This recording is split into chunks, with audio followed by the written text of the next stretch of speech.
I'm Sil Trepanier, and I serve as your Region 9 Board Representative for AONL. And during the daytime, I'm the System Chief Nurse for Providence, based in Renton, Washington. A fellow of the American Academy, but a fellow of AONL, I think for 5 years now, 4 years, 5 years, something like that. 2020, so. Oh, there you go. 4 years. In 2020, 4 years ago. And I have the privilege of chairing the committee for this year. And with me, I have my esteemed colleague, Dr. Rasso. Hello, good afternoon. I don't know any French like you did for the welcome. And I am new as an AONL board member at large. So this is my first annual meeting as a board member. And I had the good fortune of being chosen to serve as co-chair for Sil for the committee for FAONL. So this is my first year on that committee. And I was inducted in 2021. So I was after Sil. What was the first year, Sil? 2019, I believe. 2019, so fairly new. Yeah, it is. And I want to first open up the session and congratulate our 2024 cohort. I don't suspect that any of them are with us today. Although if any of you are here, or if there are any other fellows in the room, certainly feel free to help us engage with all of you to impart some tidbits of knowledge so that we can facilitate this process for you. We suspect that many of you are here this afternoon with us because you are entertaining, applying to become a fellow, and the purpose of this session is to essentially review with you the whole process and maybe also at the same time offer you some words of advice on how to put all of your application together.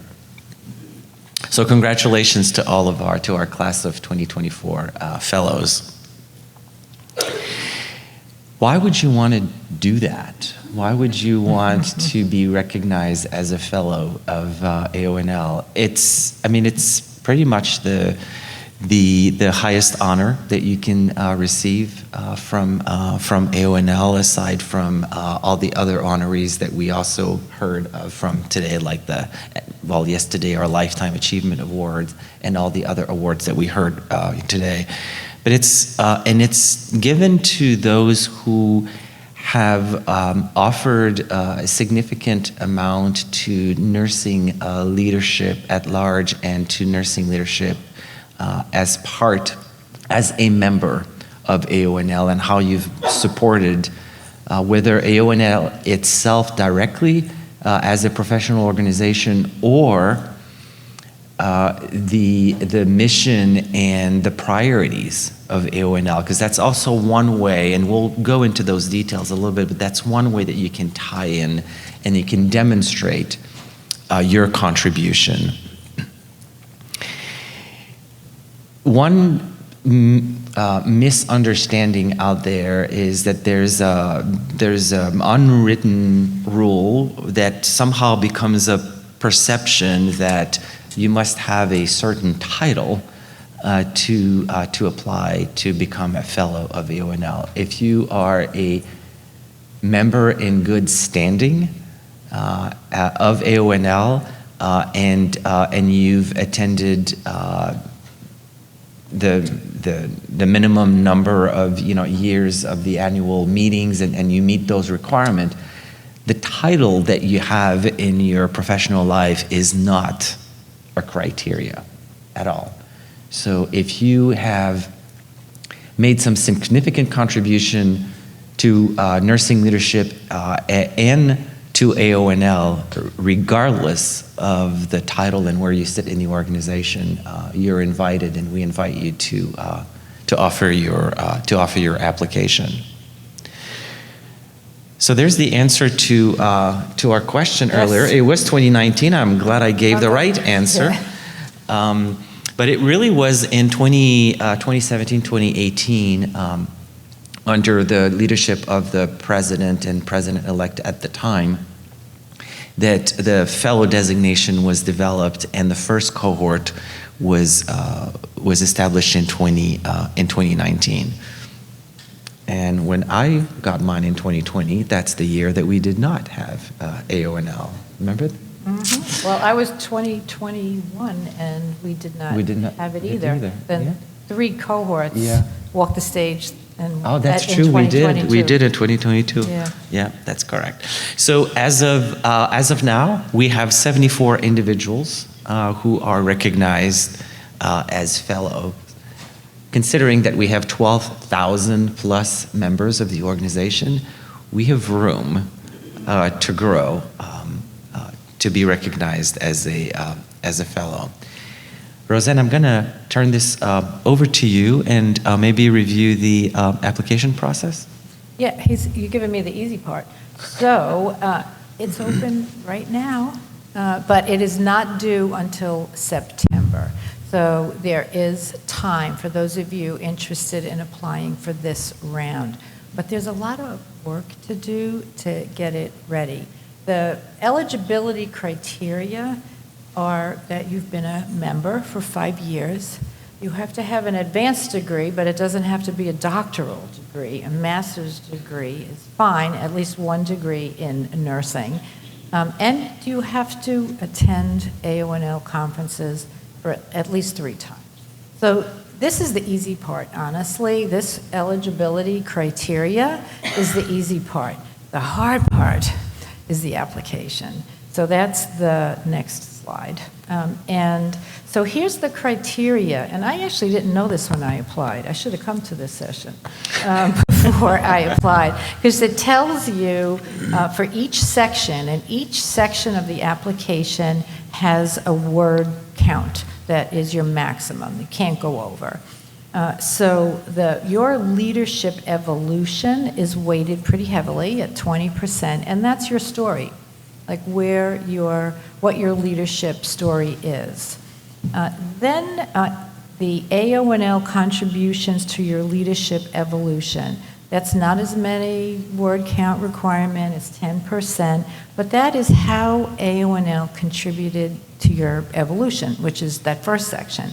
And I know for me, it was a significant contributor, and I could write to that confidently and knowing that it was true, that being involved first at the regional level, then at the state level, then at some national committee levels, it made all the difference in the world to my leadership evolution, what I learned, positions I moved into, et cetera, advancing in school, et cetera, and what I learned, and talk about what you've learned from involvement, and that could be state, regional, national, or all 3.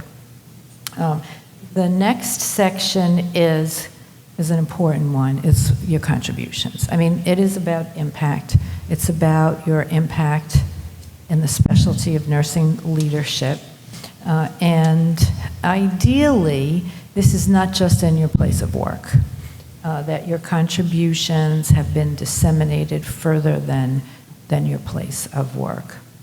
Anything else you would add about that for contributions? Then contributions to AONL. I found that one tricky, especially after I had written on my overall contributions.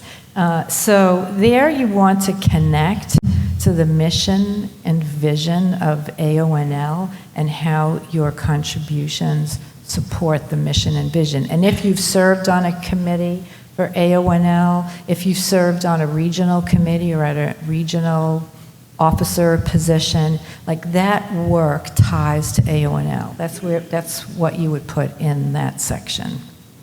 Another way also of describing this is if you've been a supporter of the organization, and maybe within your own organization you've increased and or promoted the membership. Oh, that's a good idea. Or you've encouraged, and you can demonstrate, factually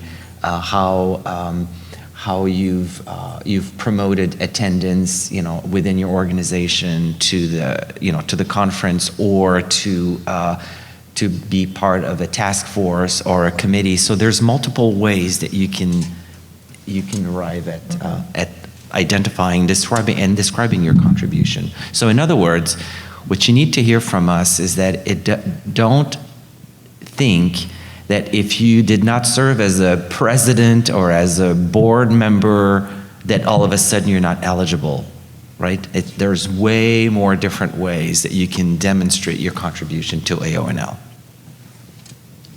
Thanks. That's a really good tip.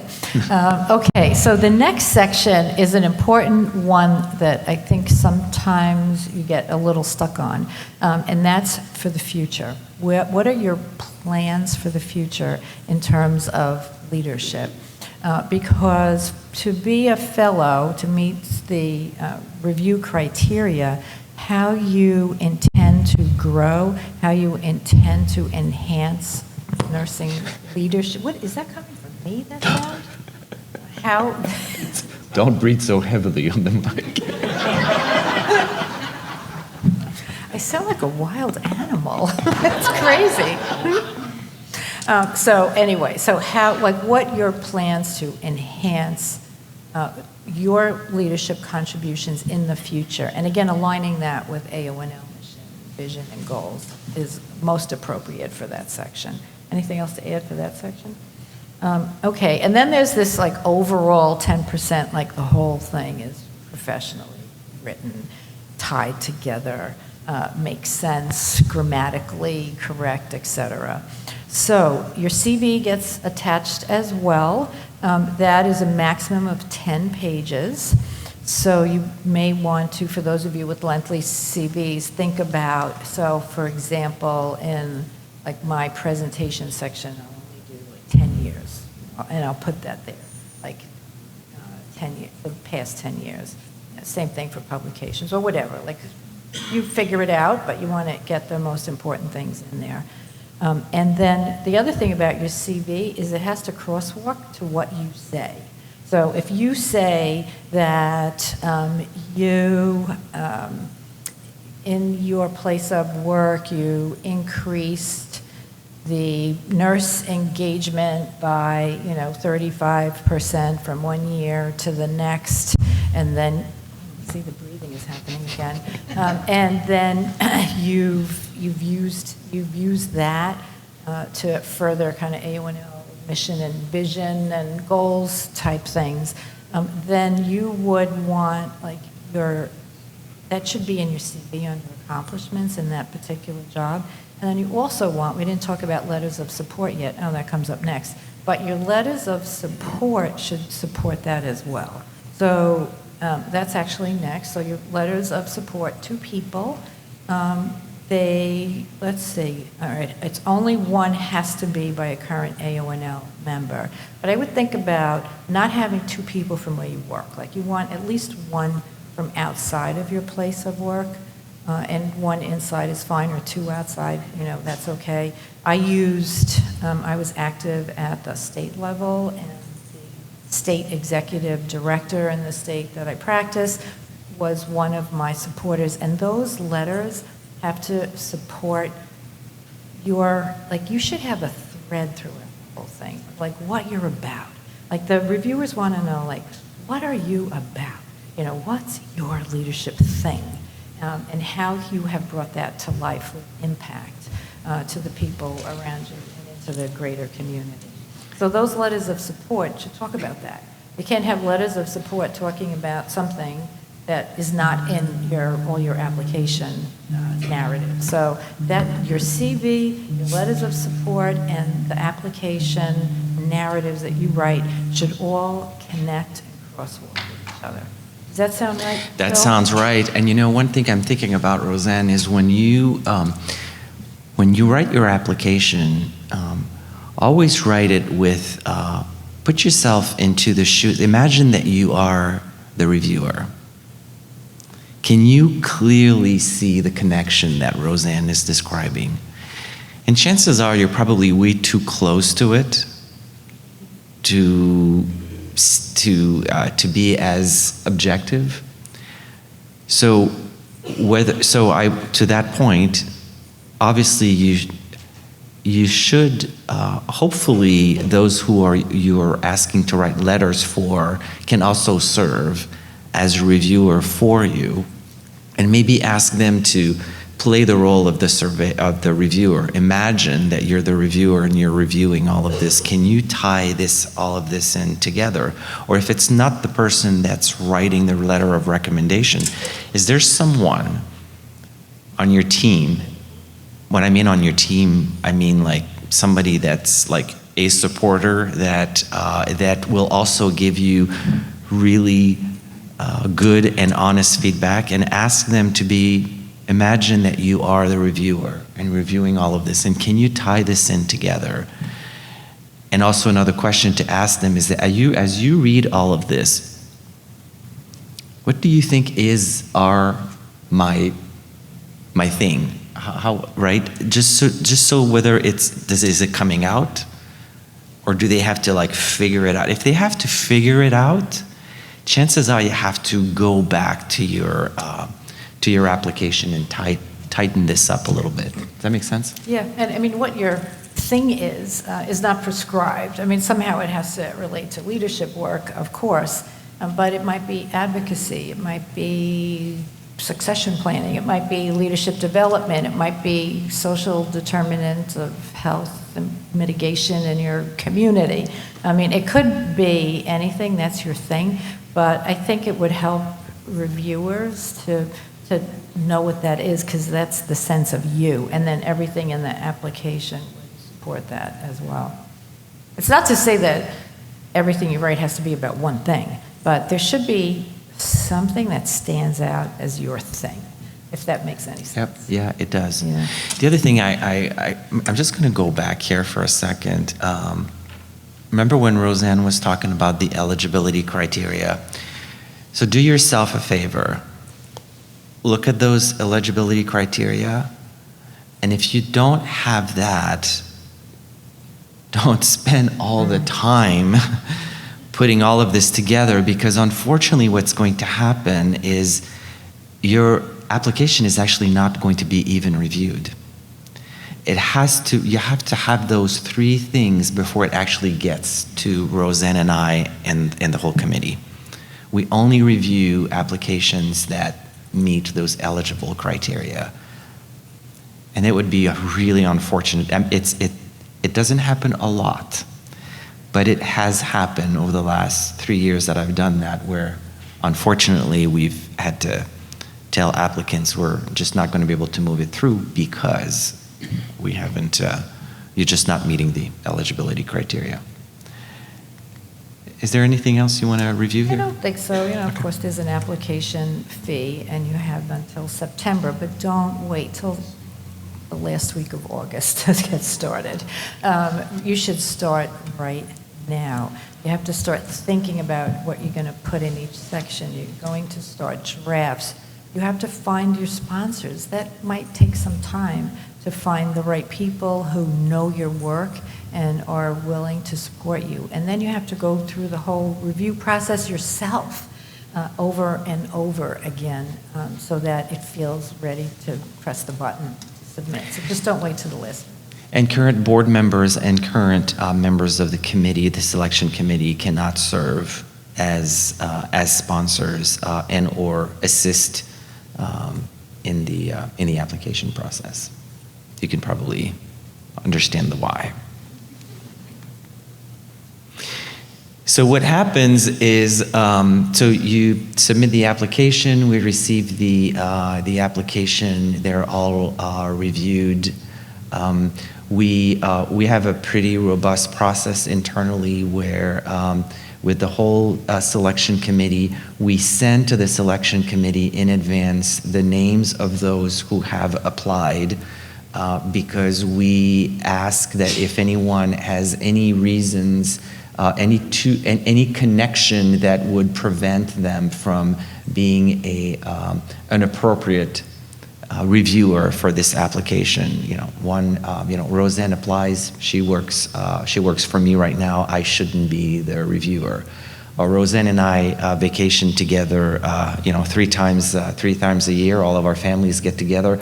I should not be Roseanne's, reviewer.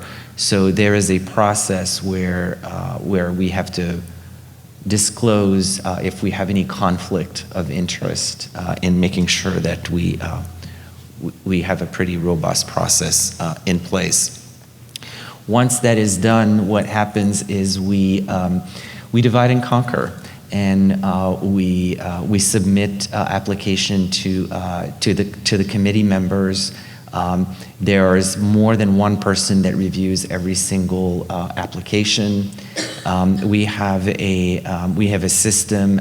Roseanne just described to you all of the various criterias and the weighting. We have a process where we can assess as objectively as possible all of the various criteria through the platform, and it is not a completely blinded process, and it would be very hard for that to be completely blinded, because then that mean that we would have to remove and redact so much information that it may not make sense anymore. If you think about the resume and the CV and all the letters and all that good stuff. So it's not a blinded process. The committee makes a determination on whether the candidate meets criteria or not, but the committee itself does not make the final decision on who gets to be recognized as a fellow. We make a recommendation to the board, and the board will finalize and either approve or disapprove the slate of candidates that we bring to them, and we want to bring them the slate of fellows in our fall meetings, so that we're prepared to announce later in the year. There are no limits on number of times that people can apply if for some reason they're not meeting the criteria. And I have no doubt that all of you are paying so much attention right now that if you are going to apply, that you will be successful. In fact, Roseanne and I are not competitive at all. This is our first year as being chair and co-chair, and this will be the year where that we have the most amount of applicants ever. Twice as many as we've ever had, Kelsey. Twice as many. When we get to Boston next year, oh boy. We're going to go high five. We got this. There are a few benefits of being recognized as a fellow. One of them is you receive this beautiful pin here. You know, the gray pin that I have on my lapel here.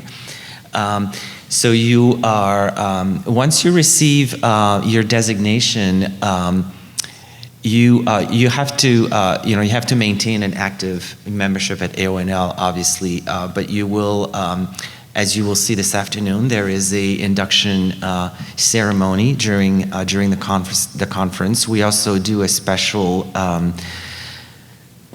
recognition event with all of our fellows later on, and then the inductees are maintained on our website as fellows. We are also this is in evolution. We've even had a board meeting on Sunday, and we were talking about so what now, right? What's now that we've established this? We have 74 people. There's lots of conversation around how else can we better leverage our number of fellows that we have across the organization.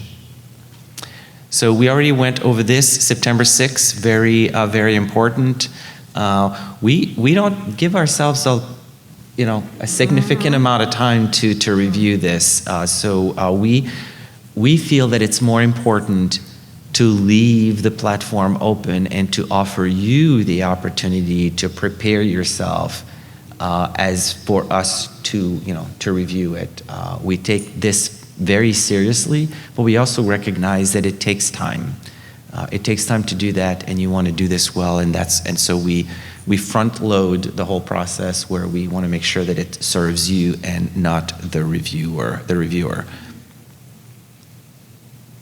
So, I just want to go over here some maybe additional tips. Well, we shared some along the way, but something, it's just to build on what Roseanne said earlier. Remember, she was talking about the importance of weaving in kind of the one thing or the one theme. Another way of saying this is to tell your story. And you may actually want to, this was very helpful for me.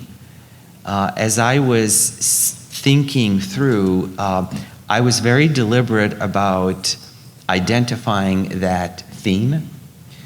And that theme was kind of in the forefront, so that everything I was writing, I made sure that I had the theme in mind, and it was very clearly, it was evidenced in everything that, in the entire statement, if you will.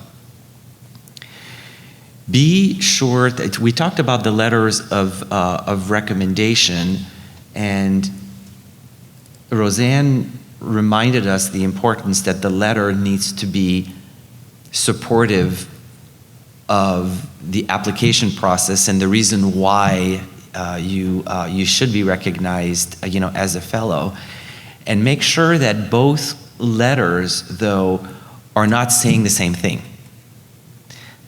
Because what a missed opportunity. And there's a lot of duplication. That's a space where I see oftentimes a lot of duplication, and so be very deliberate. Many of you may have applied for other types of designations or fellowship or grants or the likes, and we all know that in order to, I find that the best way to approach your sponsors is to also feed information to your sponsors.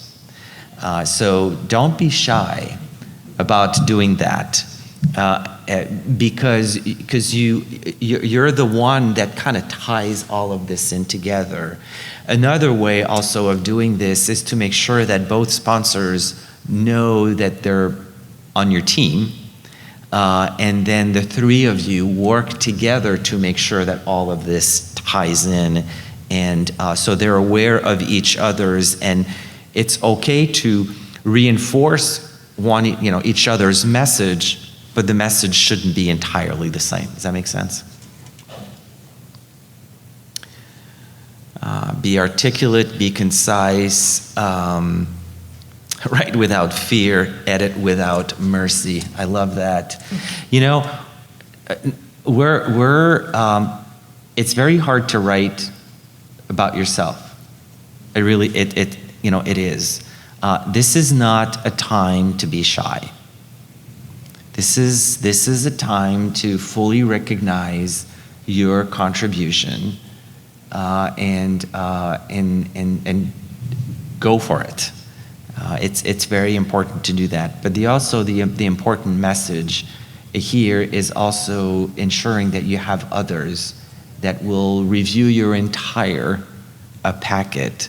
Hopefully you have a friend that sits on, that is an editor of a journal, for instance.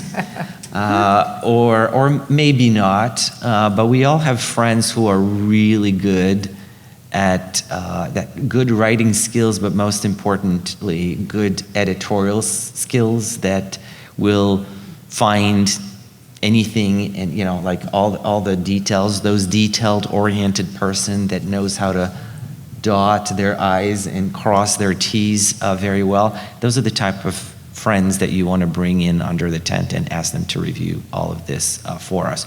You do not want to send an application where the reviewer has to, stumble on every single sentences, or there is, so many things missing or added that just doesn't make it flow well. even typos. It's so hard to read your own work. You just don't even see it. There could be a very obvious typo there, and you don't even see it. So that's why having readers is really terrific. They will find things that you can't find yourself. So it's not just for content, but it's also for like spelling and grammar and tying things together. And when I'm looking at what the tips are there. Okay, criteria we talked about. All right, we're talking about reflect and revise over and over. But I agree with Sil, use your sponsors as readers, but also, because when you solicit your sponsors and they agree, you're going to want to have a three-way Zoom with everybody. And you're going to share your CV, everything you've written so far.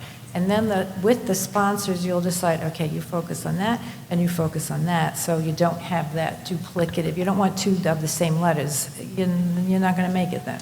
The letters of support won't make the 20% or whatever the weighting is. So actually what's in this slide is an excerpt from one of my letters of support, and this was from the executive director of the regional state ONL at the time.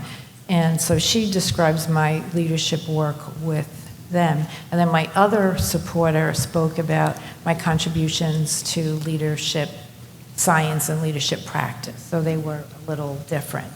We talked about letters of support. In terms of criteria, at the beginning of each section, it clearly says what you're supposed to do.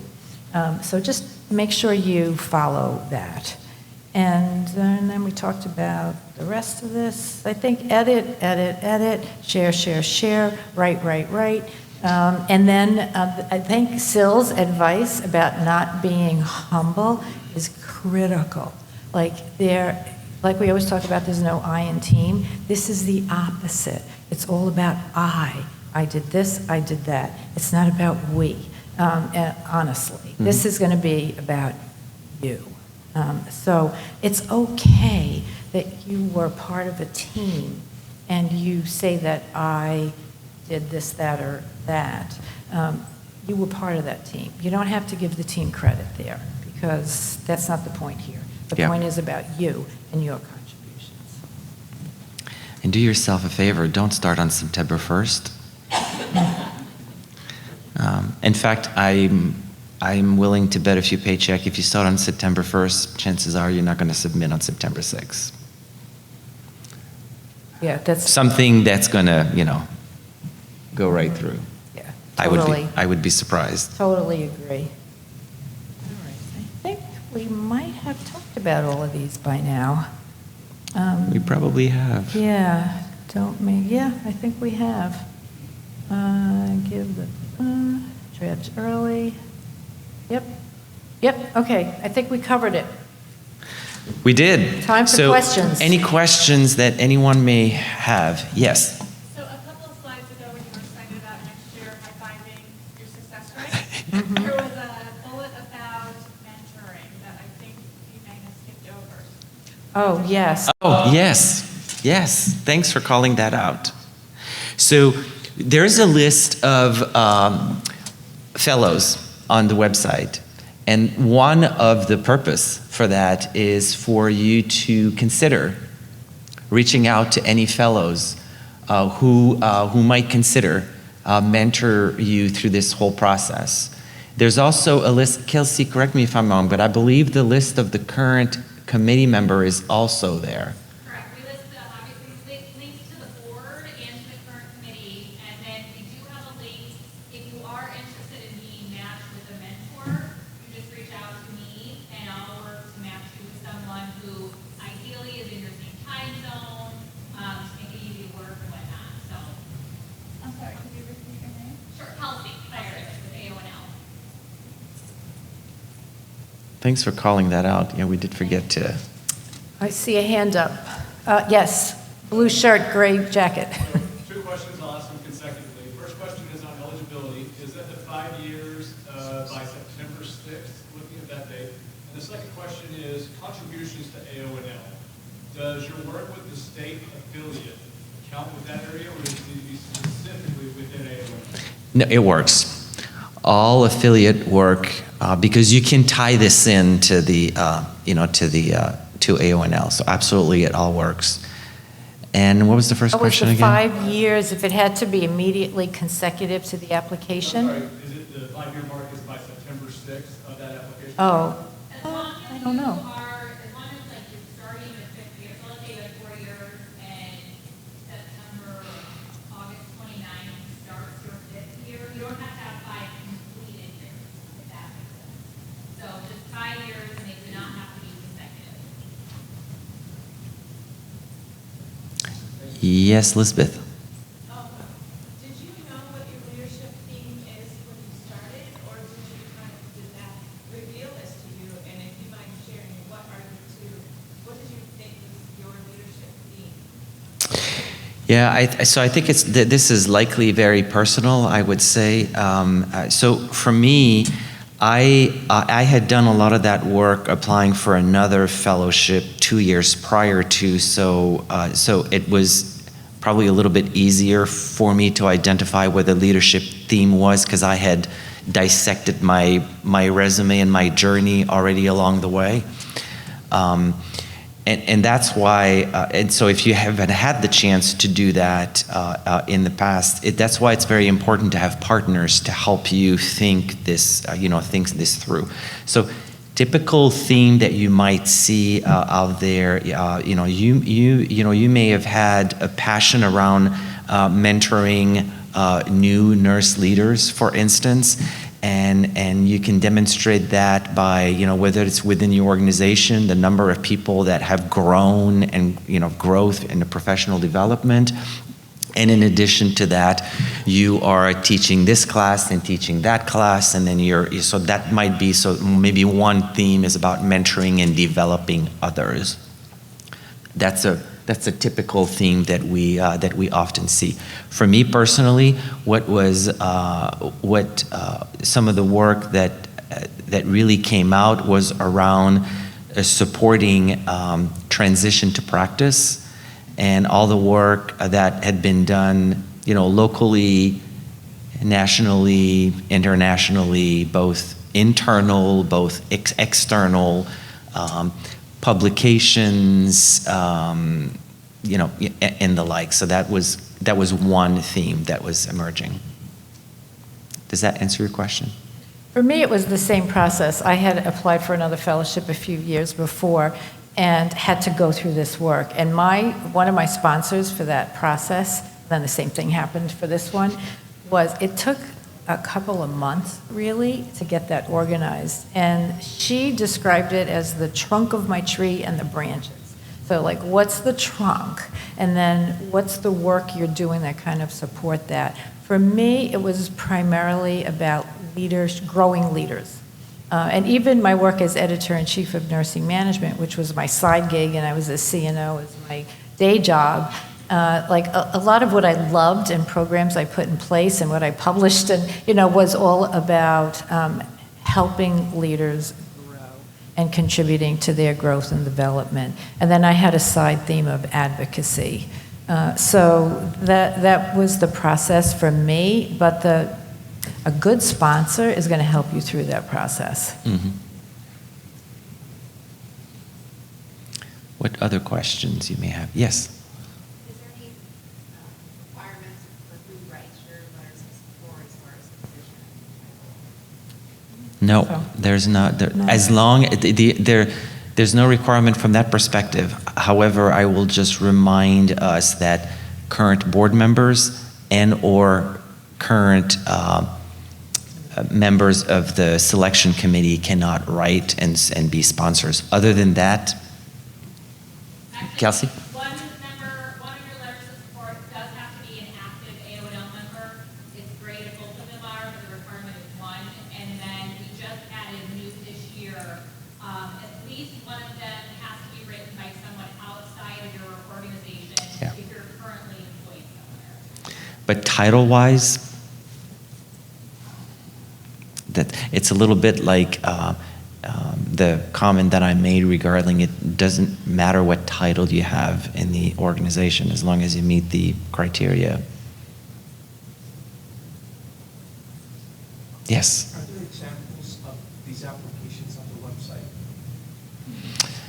We do not have application, and partially because, now, what we have is we have some exemplars in this presentation, which I know is available, but an actual full application is not, no.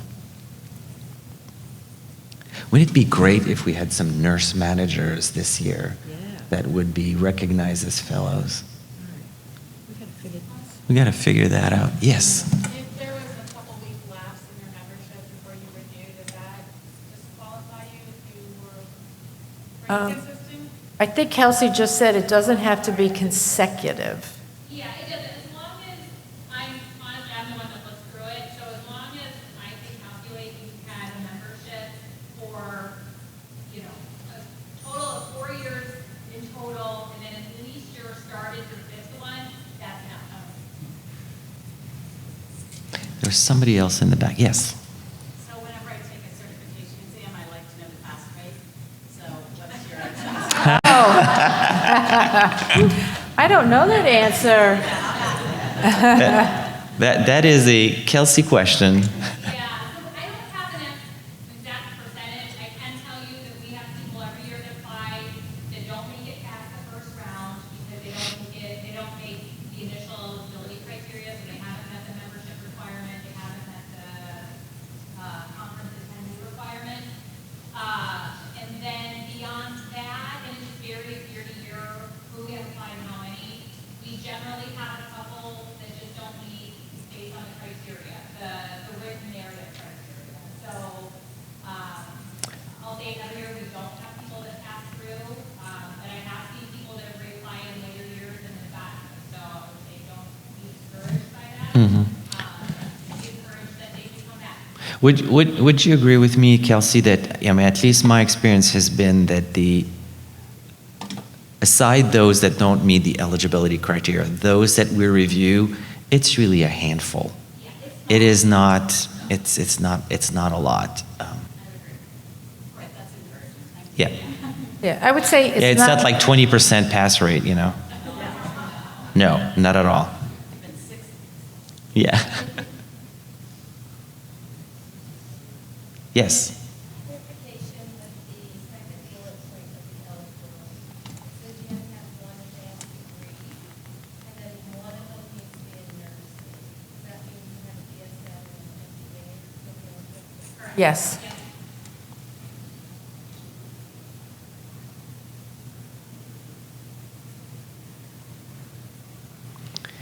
You know, one thing that Roseanne and I would really like to hear from you, whether you can want to come up here and share with us now or later, is whether how helpful or not was this session. We really want to make sure that this is really for you. So if there's more information that you were expecting, we'd like to hear about that. If there's something that we did that we should do more of because that was really good, we want to hear about that too. So we would welcome any feedback. Otherwise, thank you so much.